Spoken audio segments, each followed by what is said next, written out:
What is going on, ladies and gentlemen? How y'all doing? Hope y'all are well. Hope your mom and them's good. Today's, it's going to be a short video because there's not a whole lot going on. This is actually, I go back to work tonight, but I'll show you in a minute why I'm up. I've not done nothing this weekend, really and truly. My Trans Am's in the shop, getting a fuel system and getting some weight reduction done. Don't tell nobody. The Dodge is in the body shop, getting fixed. And yeah, that's the only two things I really work on. I could do some stuff to my 68. I got some tinkering to do with it, but I mean, I don't have anything to do right now. But today is day number 4. It's actually I got to go to work tonight. It's my first night back. But I had to get up early to fix our Tahoe because not last night, not before, I pulled it in, changed the oil in it, you know, just normal stuff, and I discovered this. This is the transmission dipstick tube. Yeah, I don't know what causes it to break, but it was broke in half. So I'm glad I noticed it when I did. Wasn't necessarily broke when I found it, I guess you could say. You know, after every oil change, I always check all the fluids for it. And when I pulled the dipstick out for the transmission, oh, my nose itches. When I pulled the dipstick out for the transmission, the tube just kind of flopped over. What the crap? And then after research, after I looked and investigated, that's the word I was looking for.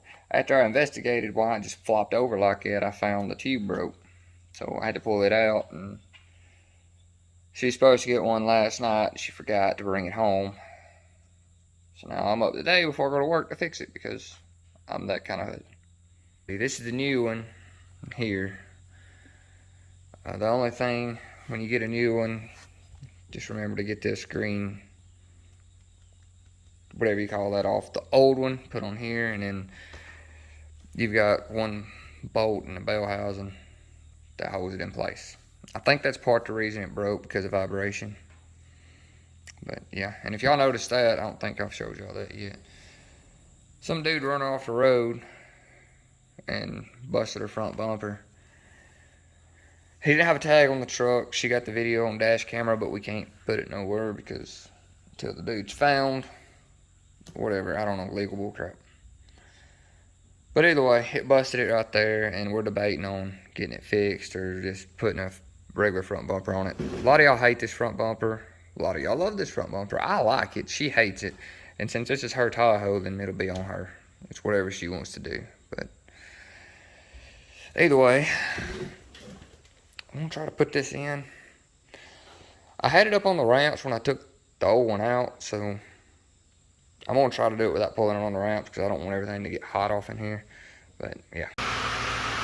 Okay, so this has turned into be more of a job than I imagined. Of course, the old one being broke wasn't that hard to get out. But this new one right here, I done put it all back together. But this new one right here is a pain.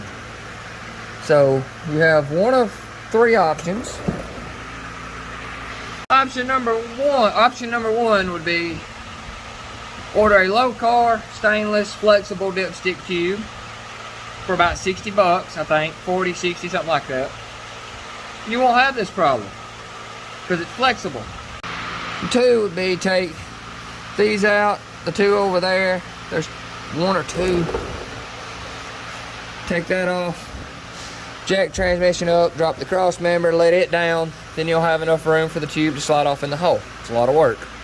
Number 3, the easy option, what I done, go, when you buy you the tube from O'Reilly's, buy you one of these tube cutters,